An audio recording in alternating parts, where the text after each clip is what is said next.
Antarctica, the world's greatest freezer, is melting. Trillions of gallons are draining into the oceans. Sea levels are rising. It's happened before, and it's happening again, right now. It's not a question of will sea level rise a large amount. It's only a question of how fast that will occur. How will humans fight back before our cities are inundated? Holding off the sea would be the major employer of the world by 2100. Massive levees to defend our coastlines. Floating towns and cities. Vast dams connecting continents. It's our greatest challenge yet, Earth underwater.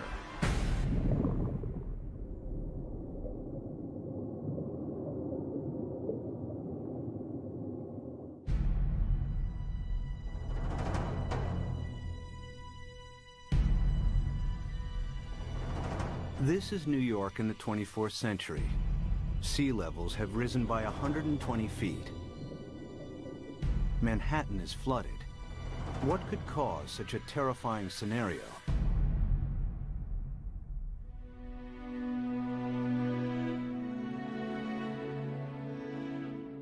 The answer lies here, in Antarctica, where vast amounts of frozen water are locked up in ice.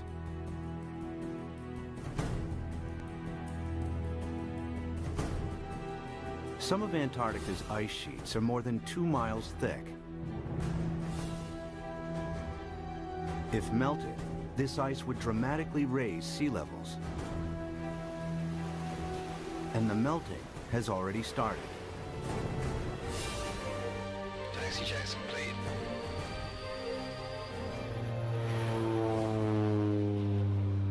Scientists want to know how much frozen water the continent actually holds, and how much global sea levels will rise if it all melted.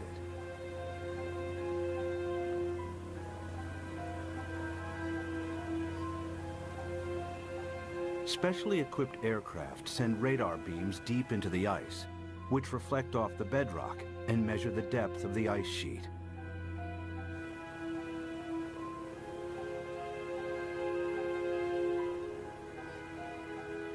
After hundreds of flights, they calculate that Antarctica contains over 90% of the world's ice. Together with Greenland, it's enough to raise global sea levels by an astonishing 230 feet. This is what North America would look like if all of the planet's ice melted. Europe would also shrink. London's Tower Bridge would become a solemn monument in the sea. Berlin would be flooded, as would Paris. But how likely is such a scenario? Is sea level rise reality or myth?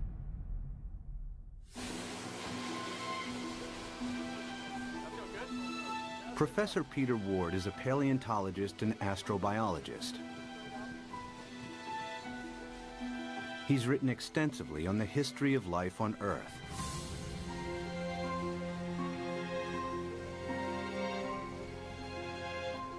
Today, Ward wants to know what would happen to our planet if sea levels rise foot by foot.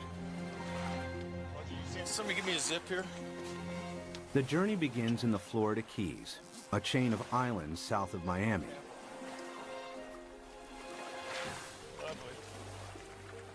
He's looking for clues from the past that may help predict the future of our planet.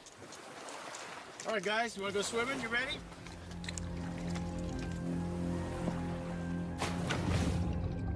Just a few feet below sea level are banks of coral that have been at this location for over 4,000 years.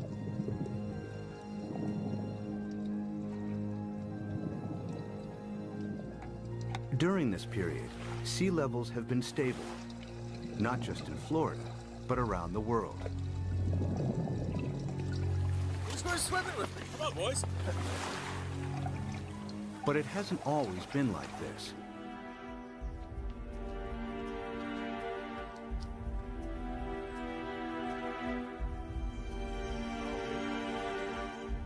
A few hundred yards from shore, Peter visits an abandoned quarry that reveals startling evidence from the past. Oh yeah, beauty. Nice. Look at this dude. Sitting right in growth position, grew straight up. Very nice. I came here at a very young 23 years of age. Our professor brought us to this quarry and said, this is a perfect reef, and it is. Look at this big coral sitting right in place. This is how corals grow straight up. And not very far offshore from us, we have these same corals living in place. And these things have to live in at least 10 feet of water. So we're sitting here. There's not been any volcanism. Nothing has lifted Florida up. How could you get this coral this high up in the air now, unless you had sea level, at least another 10 feet above this? It was the first indication to me that sea level, which I knew had gone down and come up, but I had never thought that it could be higher than it is now. If history repeats itself, our coastal cities would be inundated. Sea level rise is not a myth. It could happen again, just as it's happened before.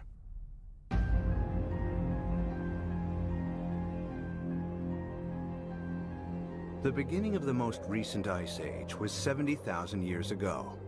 The ice sheets expanded, the planet's landmass grew, and sea levels fell. Then temperatures rose again. The ice receded. Sea levels climbed and eventually settled at today's coastlines. But global temperatures are on the rise again. This time from humans burning huge amounts of fossil fuels. They produce CO2 and other greenhouse gases that heat up our atmosphere. Whenever global temperatures rise, sea levels follow. We have emitted so much carbon dioxide that the amount of carbon dioxide in our atmosphere has increased by about 1/3 in the last 100 years, and it is now higher than any time since at least 1 million years.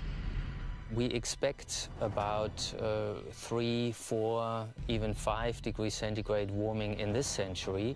The warmer it gets, the faster the sea level rises. That means sea level rise will get faster and faster as we heat up the planet more. Of course, predicting future sea level rise is difficult, as the planet has never before experienced the dramatic increase in CO2 of the last 100 years. But Professor Rahmstorf's climate model predicts a maximum 6-foot sea level rise this century as higher temperatures kick in.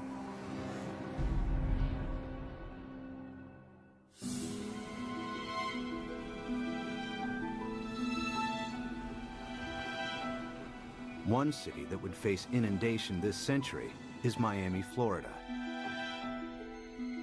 Just a few feet above sea level, it has virtually no defenses against a rising ocean.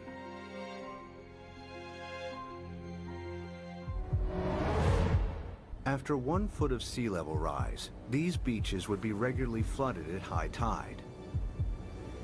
After 2 feet, many roads would be submerged. After 3 feet, if a hurricane strikes, the surging water would overcome sea defenses and cause flooding deep inland. Much of the region's coastal real estate would be ruined. We are looking at millions and millions and millions of dollars of real estate here. And we can assume that every one of these things is $500,000 to $1 million. We've got 100 here, we've got $1 billion in a very short area through here. So our $1 billion of houses, we get 1 meter, 3 feet of sea level rise, and every single one of these houses is useless. Who's going to buy them? What happens to this $1 billion of real estate by the time we get 3 feet? I mean, it's gone. It's useless. It's just, you scrape it off with bulldozers, and you just leave it here. That's what will happen. It'll just be left here.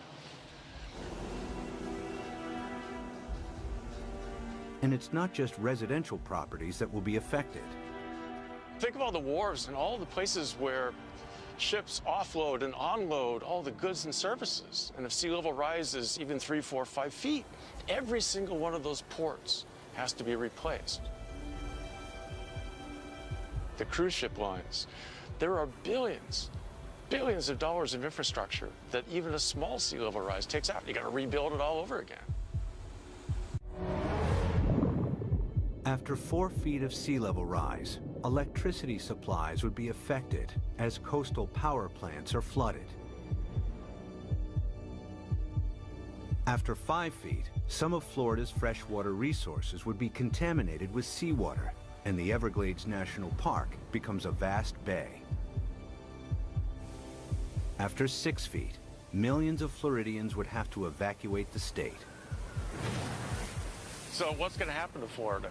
By 2100, we'll be at least 4 to 6 feet higher. So this tide, which is not a high tide, will be about here, up to here. There's no way that we can keep the sea back as it rises. Miami-Dade County will be severely diminished.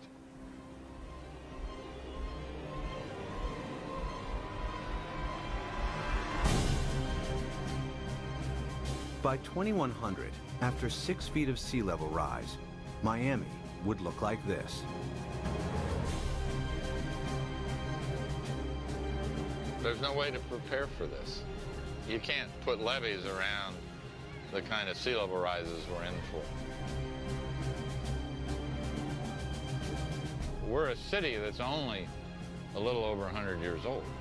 We became a town, an incorporated town in 1896, so we're not that old. But we may not make it for the next 100 years. The only way to prevent Miami from flooding would be to construct a vastly expensive system of levees surrounding the city. It would be a major engineering challenge, as Miami is built on porous ground that allows seawater to seep through. Alternatively, if Miami was flooded, the city would eventually have to be abandoned. There are cities you can save and cities that you can't save. And the choices will be based on, can we dike it off, can we put it off, or is this too expensive, not worth the price, not worth the effort? One city determined to defend itself against the sea is New Orleans, Louisiana. During Hurricane Katrina in 2005, large parts of New Orleans were flooded after a storm surge raised sea levels by 20 feet. The city lies several feet below sea level. Its antiquated locks and levees weren't strong enough to hold back the rising sea. As the storm pushed the Gulf's surging waters into Lake Borgne and onwards into the city's canals, New Orleans' sea defenses broke in 50 places. We had some levee and flood wall failures in the hurricane system, and the combination of that overtopping of the levees and the flood walls that failed caused massive flooding throughout the city. About 80% of the city of New Orleans was flooded following Hurricane Katrina.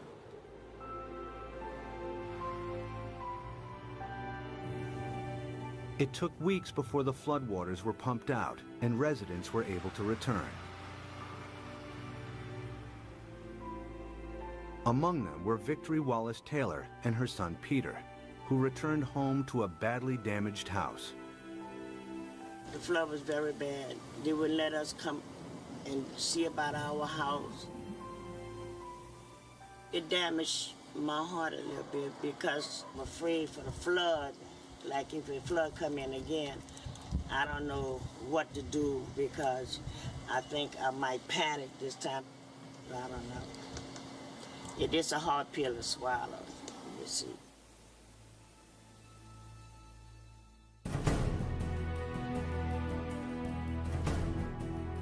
To prevent New Orleans from flooding again, the U.S. government is investing billions of dollars in the city's sea defenses.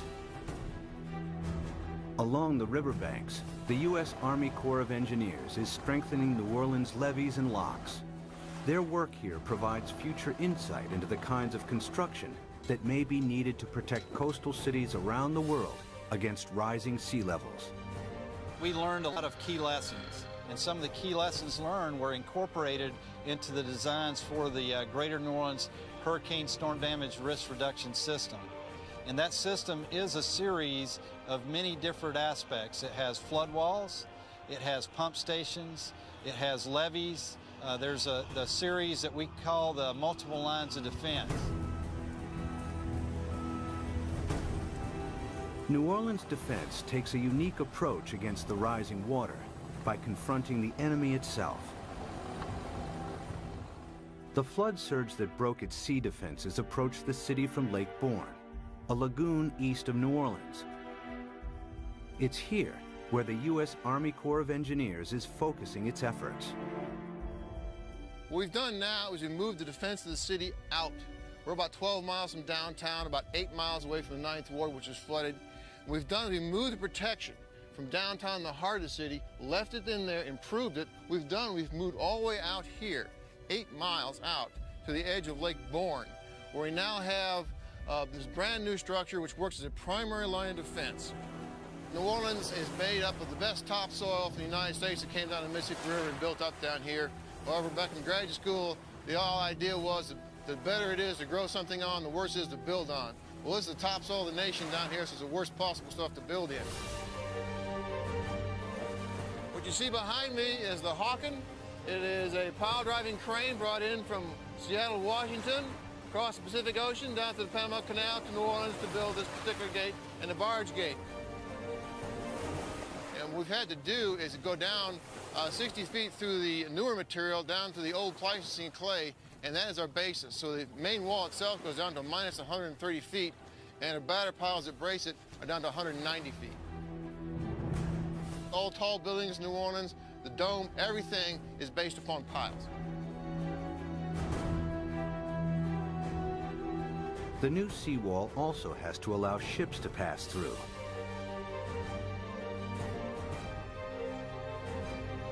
Dry cofferdams are put in place to construct barge and sector gates. The concrete is poured, the dams are flooded, and the gates can be completed.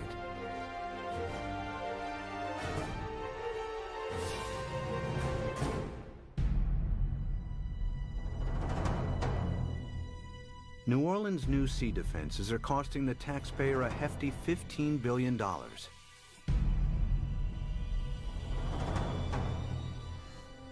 But their design only accounts for storm surges that build from sea levels today.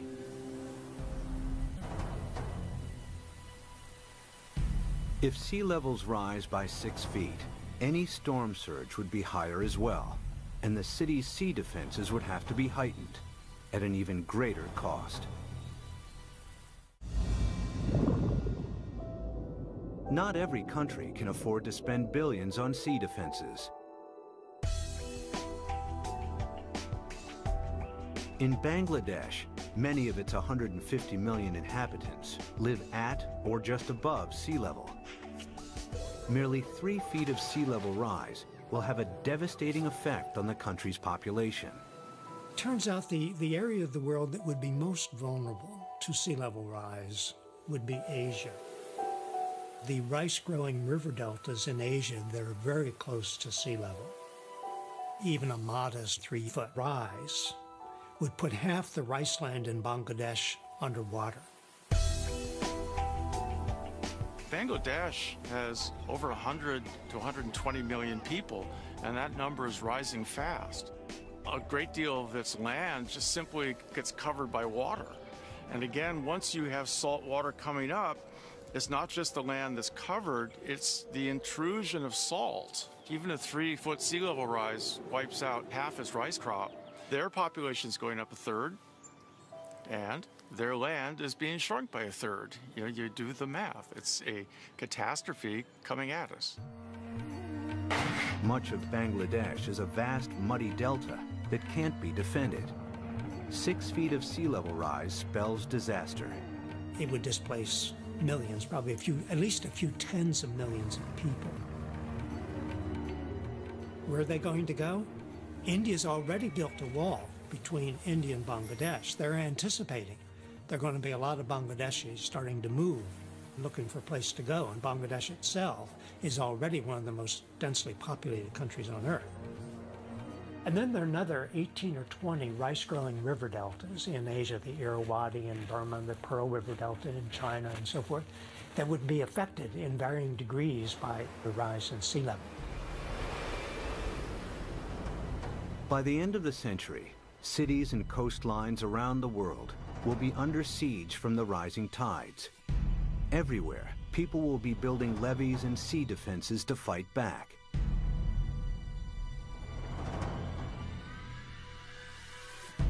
But sea level rise won't stop at 6 feet. They're likely to rise at an even faster rate. As the predicted melt of Greenland and Antarctica accelerates, exposed cities may not have time to build new sea defenses. Clues about the speed of future sea level rise are found during the time of the last ice age. As global temperatures rose, the planet's ice sheets melted into the sea. Sea levels increased by a staggering 390 feet until they settled at today's levels. How fast did this happen? The answer may help predict how quickly sea levels could rise in the next century, and how much time we have to defend our coasts. Professor Rick Mortlock is one of the world's leading experts on past sea level rise. He and his team collect fossilized coral from the seabed. In the lab, they analyze and compare the exact depth and age of each sample. A clear picture emerges of how fast sea levels rose thousands of years ago. We have two pieces of fossil coral that was recovered from drill cores off of Barbados. So by dating these samples and knowing the depth at which they were retrieved, we can use that information to create a point-by-point reconstruction of sea level for the last 20,000 years. There's one particular sea level rise of interest. We call it Meltwater Pulse 1A. During that period of time, we believe sea level rose about 20 meters in 500 years, or about 4 to 5 meters per 100 years. If the same happens again, it would translate to as much as 16 feet of additional sea level rise in the next century. Factor in today's affairs, and the rise may be even faster. If we don't get emissions under control, the rate of sea level rise will keep accelerating. And so in the next century, it's not only that we get the additional 5 to 7 feet that we got the last century, that's going to happen, but we add on to that. So now we're looking by 2200, probably at least 15 feet above, and probably 20. By 2100, the cities will know that they are doomed. The coastal cities, anyway. If the oceans rose with accelerating speed, the planet's most exposed cities may not have time to build adequate sea defenses.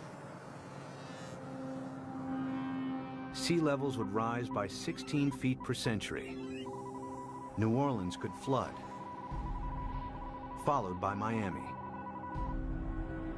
Miami's the worst off, and New Orleans, those are two cities that will have to be abandoned, I imagine.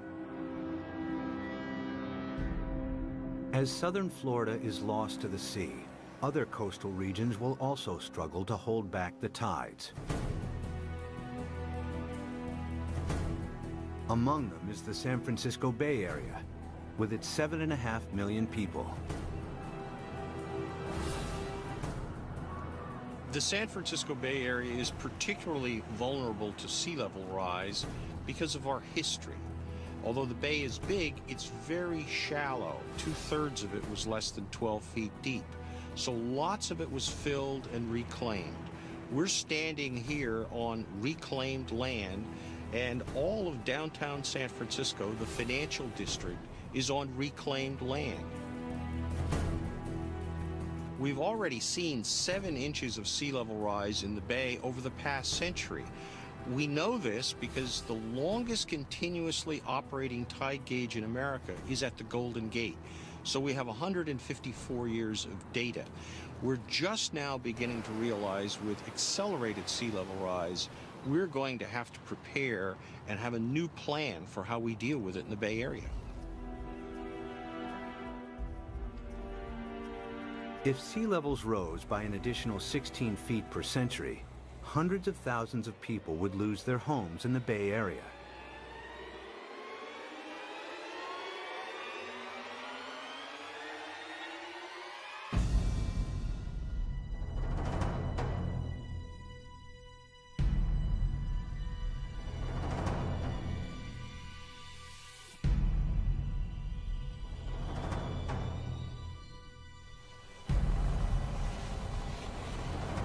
To protect San Francisco Bay, levees would have to be built on a massive scale.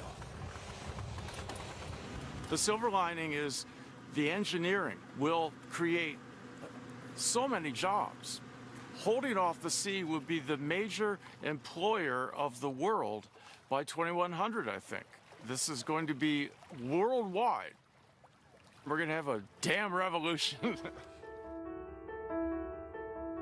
The bay's entire coastline would have to be defended with levees in order to protect it. But in the east, the Sacramento-San Joaquin Delta would remain vulnerable because it's at or below sea level. The Delta has some of America's most fertile farmland. The most important part is food. It's unbelievable the proportion of human food that comes from land that is at sea level, not necessarily right next to the sea, but at an elevation that will be impacted by sea level rising.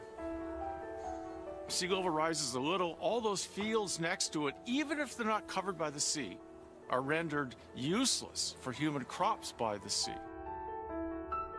If the Delta and its farmland were lost to the sea, California's food supply would be in jeopardy. The Delta is also one of the main sources of fresh water on the American West Coast. This is the hub of California's water supply. 26 million people drink water that comes from this estuary. That's a huge number. 2/3 of the population of California gets water from this estuary. If you raise sea level even a foot, you know, which in our mind isn't all, as geologists, that doesn't seem like much, yeah, but that's common, yeah. If you raise sea level a foot, the work that we've done suggests that you will salt up this end of the Delta, even if the levees all stay together, even if they don't fail. If sea levels rise by 6 feet this century, local rivers will be contaminated with salt, and California's main fresh water supply will be lost. In the next century, after an additional 16 feet, the entire Delta will be claimed by the sea.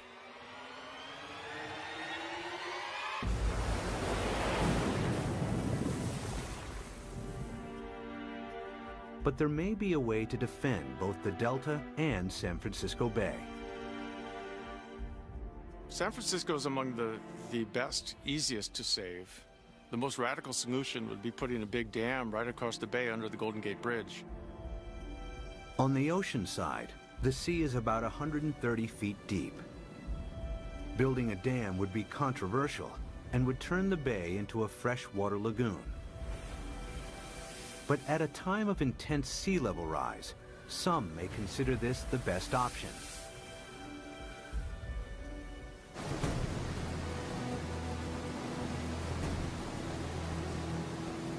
Using cutting-edge technology, huge dredgers could pick up sand from the seabed nearby and deposit it as the dam's foundation.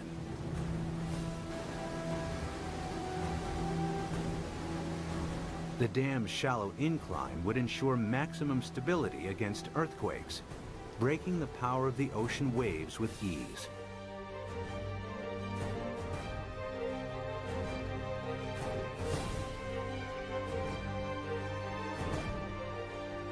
Vast pipes and pumps would be installed to keep the bay's river water flowing out to sea. The Golden Gate Dam would cost $2.5 billion and could be heightened to deal with any sea level rise in the future. San Francisco and the Bay Area would be saved.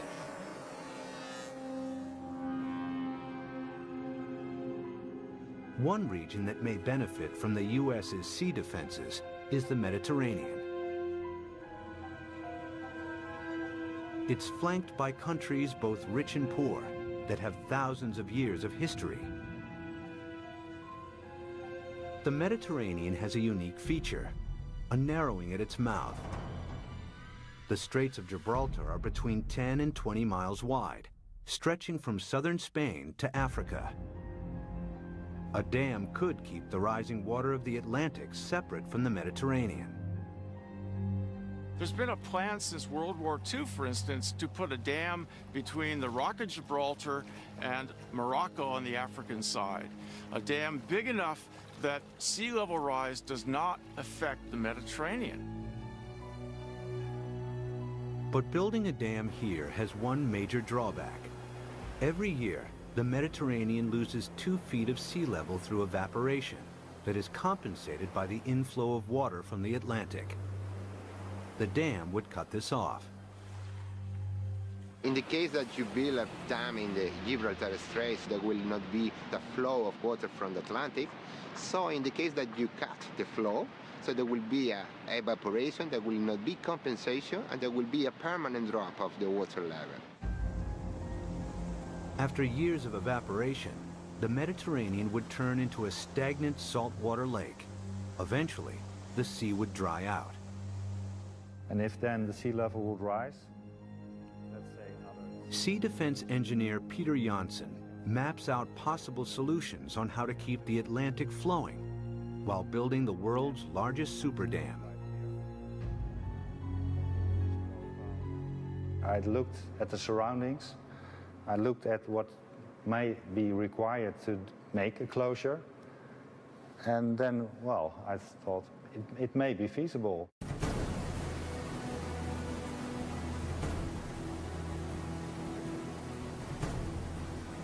One of Janssen's solutions is to use the same building techniques applied to the Golden Gates.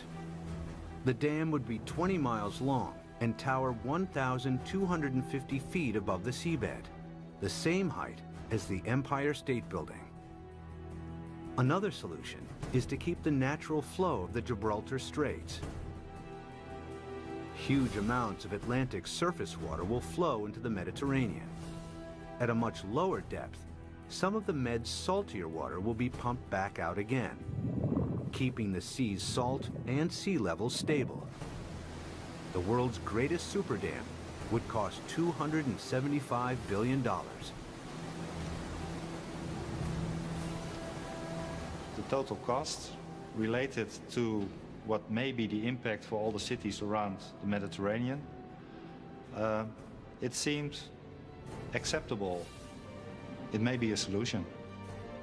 The Gibraltar Dam would be the world's largest man-made structure, using enough rock to build 1,000 Great Pyramids. Although the dam would cut off the migration of marine life between the Med and the Atlantic, it would save the entire Mediterranean coastline from flooding. It's certainly technologically possible. The old cradle of civilization becomes really the center of civilization. They would be the last coastal cities never affected by sea level rising.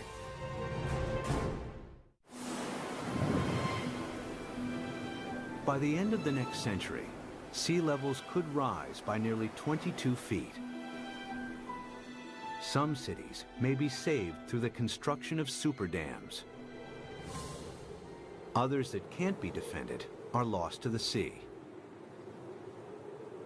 Exposed countries too poor to build defenses are flooded. Around the world, hundreds of millions are displaced. It's likely that by the 23rd century, the ice sheets will melt at an even faster rate, and that the oceans will rise with increasing speed. The planet's growing population and a continuing hunger for cheap energy could make it worse. The problem that I see again is the number of people.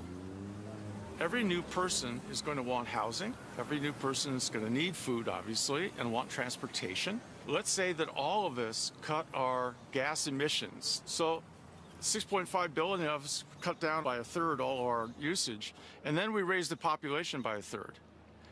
All those new people are just adding back to what we've cut away. Some scientists believe that our CO2 levels could quadruple over the next centuries.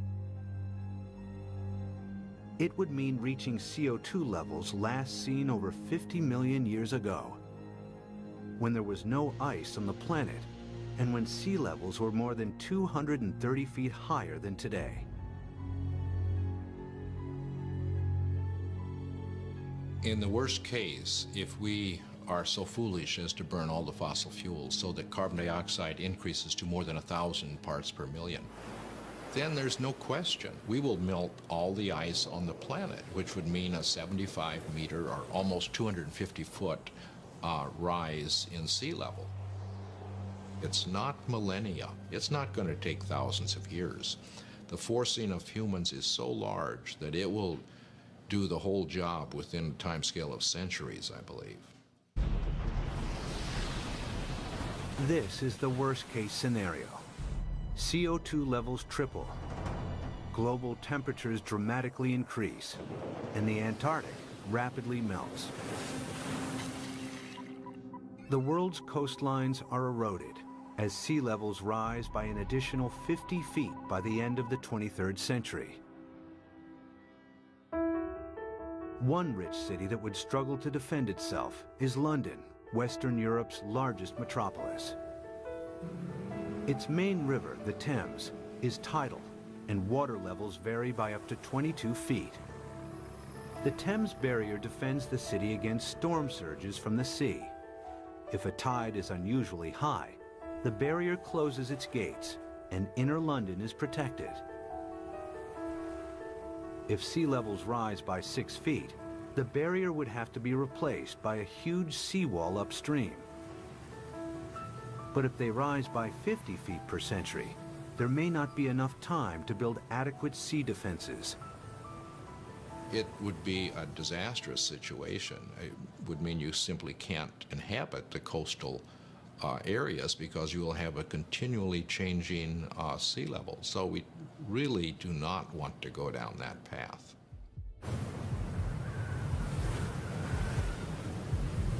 If CO2 continues to increase at a growing rate, 50 feet of sea level rise per century is a distinct possibility. The swiftly rising oceans would bypass any new seawalls. London and large parts of England would be flooded within a few centuries. The worst case scenario is when we have maybe 4 to 6 feet within a decade. That's not the kind of thing where you sort of sell your houses and say it's going to be okay. But you're trying to get out of there without drowning. It's going to challenge the existence of civilization. One of London's most famous landmarks, the Tower Bridge, would become a somber outpost in the sea. I mean, there would be a degree of panic that we cannot imagine as each country tried to figure out how it somehow could survive. Rising oceans would seep underneath obsolete levees or breach areas where there wasn't the time or money to strengthen seawalls. The rapidly rising sea levels would soon overwhelm large parts of continental Europe. By the time all of the Antarctic's ice has melted, Denmark, the Netherlands, and large parts of northern Germany and France will be lost. Significant sea level rise may turn Berlin into a coastal town within centuries. Another 100 years, and the city would be lost to the sea. The rising sea would creep up the River Seine and find its way to Paris. With an elevation of 115 feet, the French capital would be vulnerable to sea level rise. After all of the planet's ice is melted, it will flood. The affluent countries would try to protect their borders against millions and millions who would be leaving the areas most severely affected. But the stresses associated with migration on this scale are unimaginable. The meltdown of the planet's ice sheets would completely transform our world. But even as our coasts are pushed back by the rising oceans, resourceful humans would try to adapt.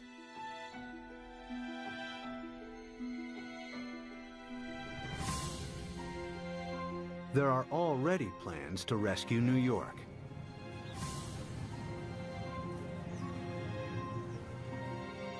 Manhattan Island is flanked by two fast-flowing tidal rivers. The entire city is directly exposed to the North Atlantic and extremely vulnerable to sea level rise.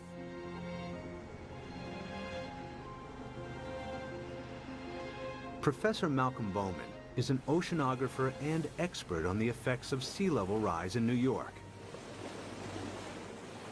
If the worst case scenario of the rapid meltdown of the ice sheet on Greenland, the West Antarctic ice sheet, were to happen extremely rapidly, the future of New York City is in peril.